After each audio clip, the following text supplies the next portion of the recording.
Hey guys, just adding Brittany here. Have to figure it out again every single time. Brittany.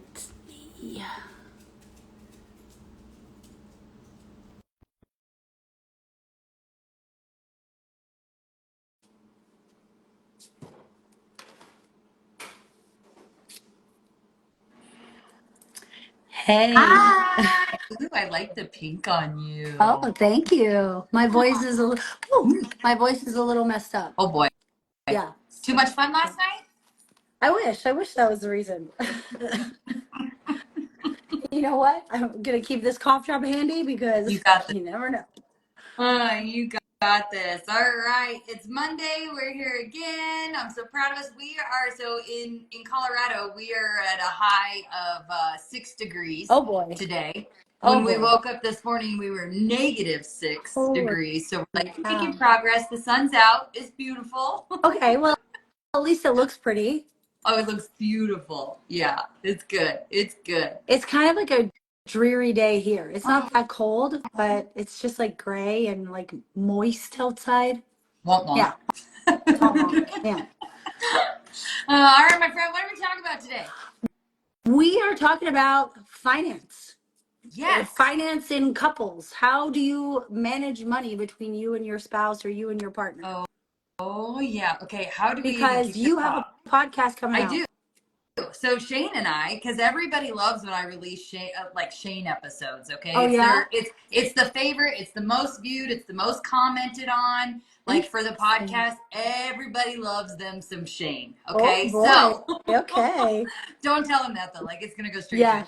I won't. I won't tell him. Yeah, so Shane and I, we are having a conversation about like what communicating about finances, like what that looks like in like what it's at least looked like in our relationship, and we kind of take in the podcast probably one of the most favorite conversations like that we actually sat down and recorded. It was Ooh. like, this is exactly why I have the podcast. This is so dang cool. We finally recorded one of these. And we just kind of take everyone through this evolution of where we started, like what our money mindsets were and how they have evolved over our 17-year relationship, and some of the things we ran into and communicating through that, and what does that look like for us now. And yeah, so couples, finances, yeesh, it's quite the topic. Challenges. Yeah, and actually, as you were saying that, my mind was just like, I wonder what the maybe biggest or most like memorable or obvious challenge that you guys faced was that you've overcome. Hmm. I think this one is like really common. I think yeah, I think this is, we're no different. It's that you have two people who normally have very different money mindsets, Totally. money, like what Mhm. money is for, how money should be spent, how money should be saved. And so when you have two like such opposing forces, how the heck, but they have this life together, how the heck are they supposed to get on the same page? What have you seen? Like you are talking about wealth and finances all day long across your Always. clients. I'm so curious. I got to know, like, what does that look like? What do you hear collectively across your clients? Well, it's funny that you said what you just said because that literally is what I see, and I've kind of been like very curious about that, almost waiting for the opposite of that pattern to show itself, because I'm like, that can't be the pattern for everybody. That's too obvious kind of. But truly it really is. I want to say maybe 1 out of 50 have the same sort of, I want to say, like money personality Oh, money. almost. So Yes. like for the most part, I usually see somebody who is slightly more, somebody who is more risk averse with Mm-hmm. somebody who is more risk tolerant, Mm-hmm. right? And the person who's more risk Mm-hmm. tolerant is usually the one who's like taking the reins with the investing. And the person with the risk aversion is usually the one who's just like, I don't understand any of this. I'm like scared. I don't know what they're doing. Like, let them make all the decisions. And oftentimes, I don't know that it would be like as big of a percentage. I wouldn't say it's like 90% of men in relationships are the ones managing it, but I would say it's a higher percentage than women.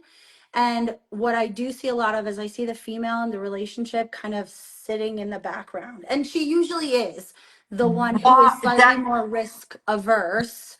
Again, you I'm think, making oh, generalizations got it, here. got it. Um, and that upsets me because oftentimes with women, I feel like it's not that you're necessarily risk averse. It's not that you're not understanding these concepts. It's just that you haven't put in the time.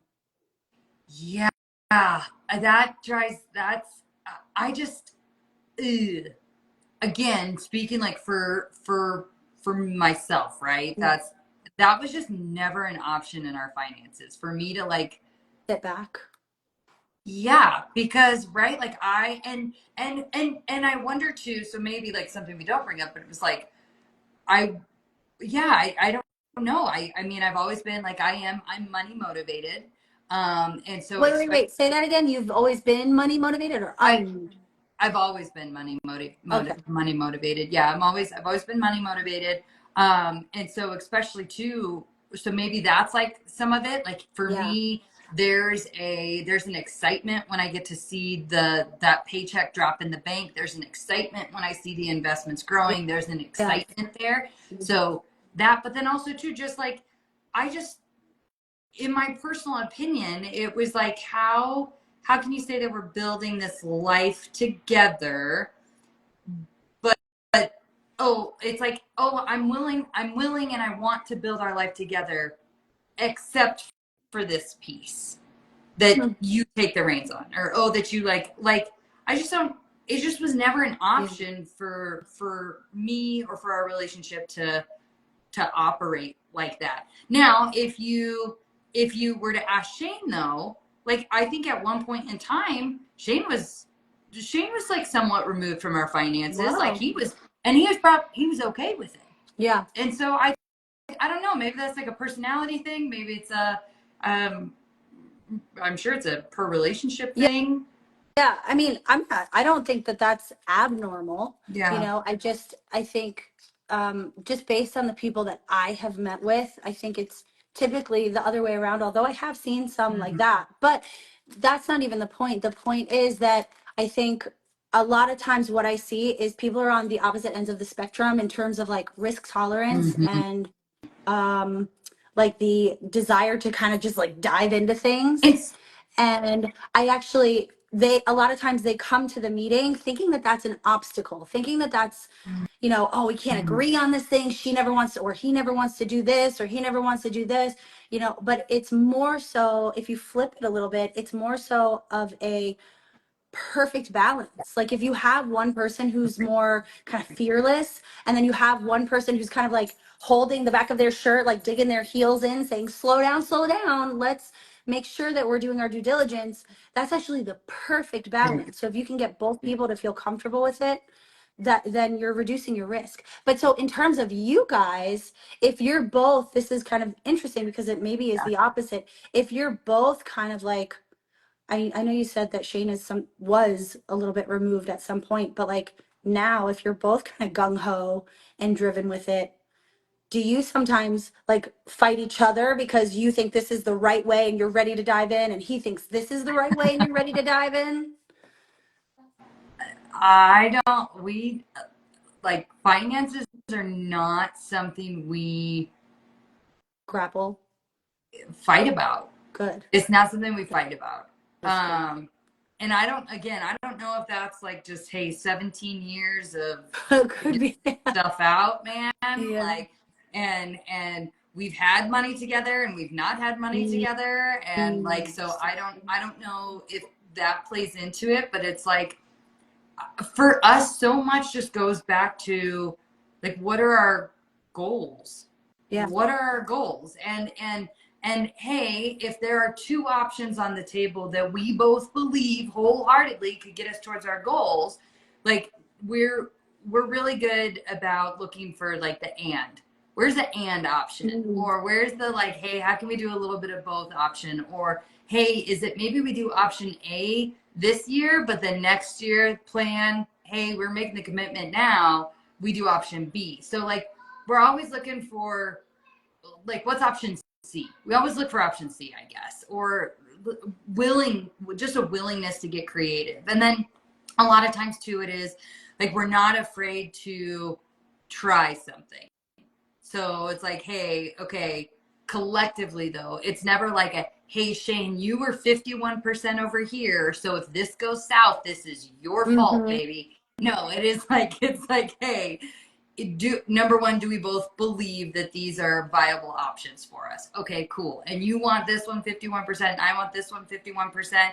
All right, rock, paper, scissors this up? Like, is Right. this how we're gonna do Like you this? do yours first, and then next time we'll try yours. Yeah. Yeah, so we just, I mean, and it doesn't always work out. And yeah, when things don't work out, I mean, I think that's part of the learning and the growing too. But like, what have you seen with, what if, yeah, what have you seen with your clients where like there's one who's all about it? Do you really then see just someone kind of completely take that back seat, and then hey, it actually works out better this way because then I'm just dealing with one person who's making all the decisions? Or do you see it come back up? Um, okay, let's think about that. Um, More so than I see one person making the other one feel guilty for mishaps or maybe Mm-hmm. mistakes or something. I see the person who ultimately was the driver being really hard on themselves for making a mistake. And Yeah. what I try to communicate to them in that moment is not necessarily like, oh, you should have slowed down and like blah, blah, blah.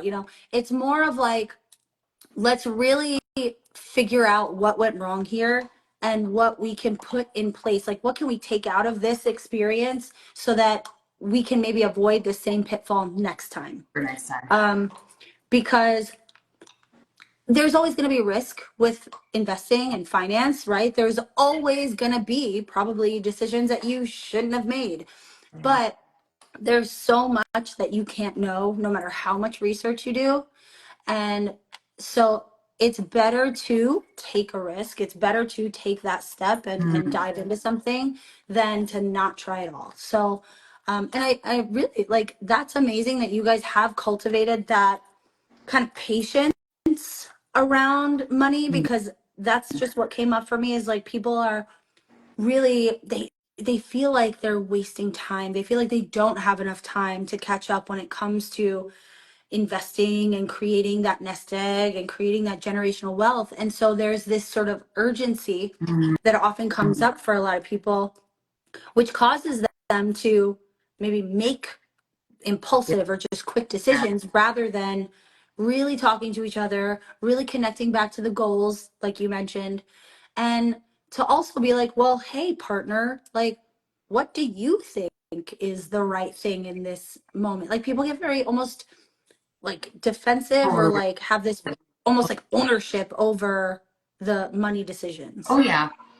And I think, right, like I, in those situations, what I've seen is just that's like, that's the intention behind someone getting taking that responsibility is like it's it's their contribution to taking care of their family, like by Right. making this decision. It's part of their contribution to, it's part of, and that's like a purpose thing. Hey, my purpose is taking care of my family, or my, what I signed up for was taking care of my family. What I want to do is take care of my family, and so I'm going to make this decision to do that Right. with that in mind. And then yeah, there is that, like, it takes ownership. And I think it does. It does. I think you're spot on with, like, it feels heavy. Yep. It can feel heavy. And I think that And sometimes one mistake, that person that's feeling like that's their contribution to the family, like sometimes one mistake can like really shake them and they feel like a complete failure and they feel like everything's like messed up now, but it's not. It's just one mistake on this long road. on the very long Hmm. road. Mm-hmm, Yeah. mm-hmm. What was I gonna say?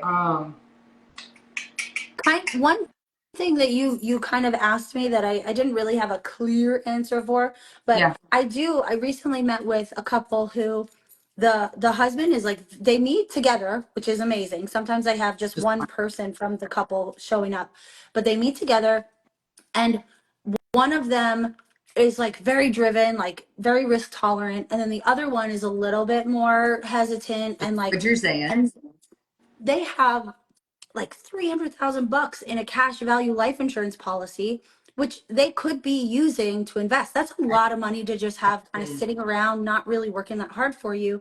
And the husband's been like vying, he's been like chomping at the bit, like he wants to buy real estate. And the wife is like, oh, but I really like having that money in there. That feels really good to me. And so it's kind of like, patiently having these discussions. Like, what is the worst case scenario if we take 50,000 out of that Yeah. 300,000? And with these other investments over here in the next year, we could even pay that 50,000 back to the policy if you wanted to, right? And But so I the think that husband's that comes also, I think that comes down to too, like not knowing your options. I think back to like when I was much true. more like risk adverse, it was because I wasn't educated enough on my options, and I had like money mindset issues where it was like, sure, everybody says that we want to be rich, but like I had a money mindset that was like, oh, rich people are dirt bags, and Oh, rich wow. people like are greedy, and so it was like it wasn't until I identified like How did you? that top. How did Yeah. I? I got really intentional about it. I got really Mm, curious about it. It was mm, like, I just paid attention to like when I knew I was making more money than our friends, or when I knew I was making more money than, family members. It like how guilty I would feel wow. about it, and how it was like I was almost like ashamed if should it ever come up in conversation, like I would downplay my financial success. Yep. And it was like Yep. those are red huge, like something's not healthy Yep. here. Yep. And so it was like I ended up just getting really curious about like, hey, why do I have these feelings when money comes up? Why do I have these feelings when I'm having this type of conversation with this type of person? This is weird. What do I really believe? I started, leaning into research and books, and Yeah. one of my favorites was Tony Robbins' like Money Master the Game, or Master the Game Mhm. Money. I'm like, what is it? Oh, it's money. It's right. One of my top 5 back here. And it's right like there. Yeah. Money master the game. Okay. And it was like, oh my gosh, so weird. Oh, I read what T. Harvey's The Millionaire's Mind. That was Oh, really I eye love that opening one. too. That was, I know, T. such a Harv great one. You're like, Eckel, holy I think, crap. right? Huh? Yeah. T. Harv Eckel, I think. I Ecker? think so. Yep. Ecker. I think that's right. Yes. You're so good with that. That's So a it's like good I just one. got really curious about money. And then the more I got curious about money, it was like, oh my gosh. And I love the way that Shane talks about money now, especially. It's like that money is a game. Like money is Totally. a game to Yep. us. And it is not from a like, oh, it's meant to be like frivolously, you know, it's a toy. It's not that. It's like Right. it really is. I mean, the way I think that both of our brains kind of operate around money is like it's like Monopoly. Like it ain't like did you know you could take a loan out against this one to move your money Ooh, here to pay this one to do this? And leverage. you're like, I never knew. And then when we started again, just realizing like, hey, if we can ungrip, I say we, it was me, but again, if I can ungrip my hands on these old money mindsets, these old like rules that I thought Okay. were the only ways, like the level 1 rules. Yeah. There's like, well, shit, we're playing with level 2 and level 3 kind of money. Why aren't we playing Mm-hmm. by level 2, level 3 kind of rules? Mm-hmm. And so we started learning level 2, learning level 3 rules. And that was really eye opening too. But I think that's not, but I think, and this, yeah, this may be a bold statement. You tell me. I mean, it's your realm, but I feel like majority of folks, I think maybe money's intimidating. Like the money education is intimidating. And so I think for a lot of people, we stay at level 1 money rules. Yeah. Well, I was going to say that earlier, or I had that thought at least, that yes, I think that a lot of people are intimidated by learning about money, which is why they say, okay, partner, you just take over that, and keep me posted. Let me know where it's going. Let me know if we go Yeah. into debt. Yeah. And then what happens is sometimes that person does maybe not make the best decisions, and then this person is suffering the consequence of that, right? Not because it's not because necessarily they were careless No. either. I don't think, and I think that people go, oh, well, you don't know what you're doing with money, or oh, you're just a spender, which means you're careless. Again, I don't think that's what it is. I think it's a lack of money education it's a lack of financial IQ for a lot of us. Yeah, and to validate that intimidation, I mean, there's so much information. There's so many people saying that they know about money. There's so many different strategies. There's so much fear that's been like pushed out onto you. Like Dave Ramsey, he's somebody, his message is fear debt. Be Yeah. scared of leverage, be scared of credit cards. Don't use, don't use the resources that we are lucky enough to have access to in this country. Right. We And did that so, for a long time. We did the Dave Ramsey stuff, level and I one think rules. there's value there. Like if you're already in debt, I think his extreme kind of attitude towards it is valuable. But Yeah. at a certain, he teaches you to get out of debt. He doesn't teach you how Yeah. to invest and grow. You can't play level 2 with level 1 rules. Yeah. Yes, that's it. Exactly. But you have to know and have mastered level 1 Yeah. rules before you can get to level 2. I think that was a great question though. Like, or you Yeah. made me think of this when you were saying like when you were making good money, you felt guilty for it. You felt ashamed of it almost. Like, which is so, I think, so common, first of all. But that's the opposite of how you manifest more, I know. right? And the question that came up for me in that moment is like, what needs to happen for you to learn to love money, or for you to learn how to feel great around talking about money, Mm-hmm. or feel proud Well, even. and so then that goes back. So what was like, what, because it sounds like you've had a different money mindset always, like, or, like what has that looked like for you? I'm crazy. I don't know what it is for me. Like I've That's I why I definitely like have I definitely have still probably have some sneaky negative money beliefs that are Mhm. in there, because I'm not sure if it was T. Harv Ecker's book. It might have been one of them where, and you've heard this many times, where he's telling a story about somebody who's very well off, somebody who's very successful, and somewhere in my mind I was like, yeah, that sleazy son of a biatch, like they're Screwed probably not a everybody good else out person. of their own money. Yeah, Mhm. they're not a good person, whatever. And then his next line is, if you had negative comments about this person from this story, Here's your you sign. got work to do. And I was like, damn, this was like a year ago, Mm-hmm. So Mm-hmm. no Yeah. matter how evolved you think you are in terms of your like money mindset evolution, there's probably still some kinks to work out Yeah.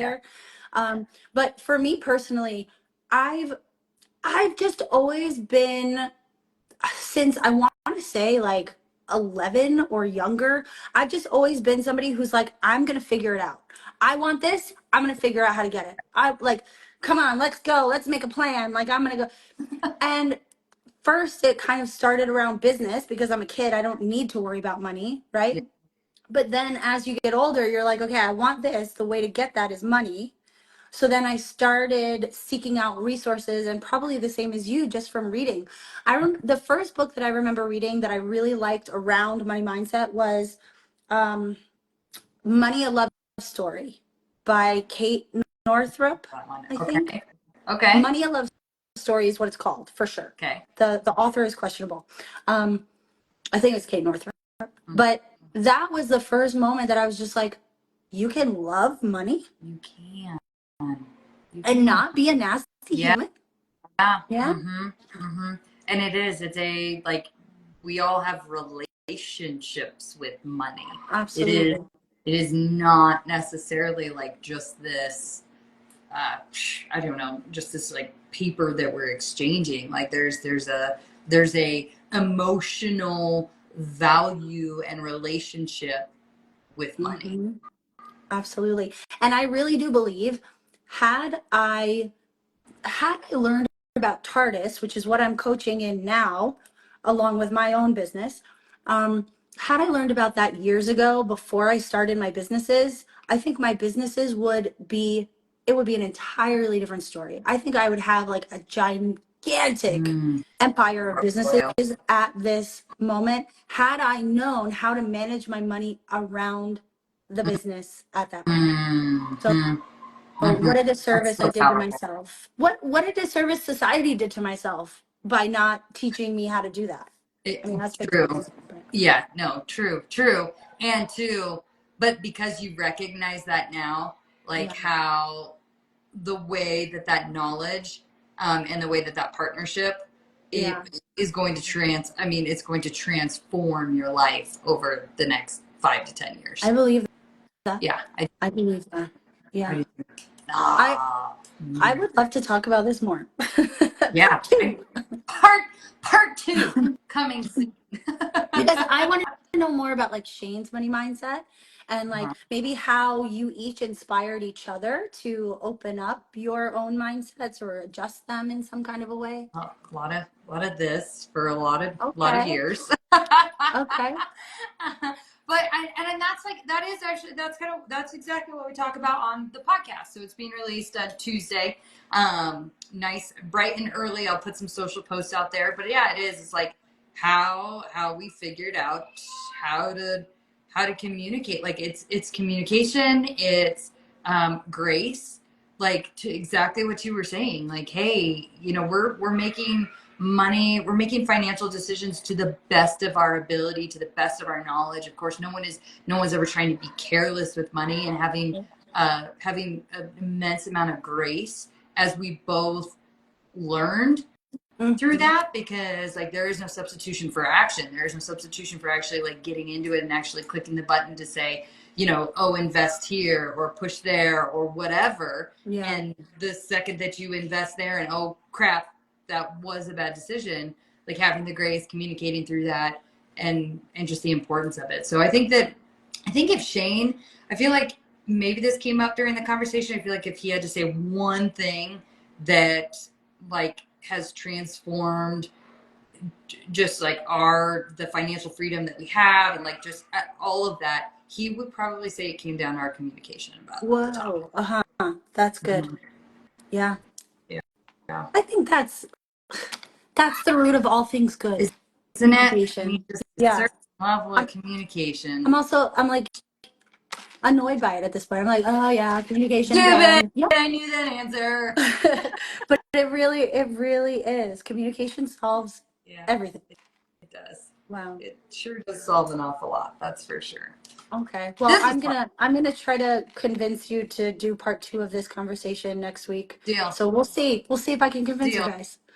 Part two coming next Money week. talk. And yeah, I want to know more about, I mean, this is your realm, day in, day out. Like this is where you hold your expertise, and I want to learn more from you. And I think that like if I want to learn more too, I can't be the only one. So I think this is a great opportunity to continue to like bring more of that expertise to the stage, because I know that you just want to help people. Let's do it. Yeah. Let's do it. Part two Let's do next it. week. All right, Okay. let's go. Talk to you I'll then. Bye. see you then. Bye.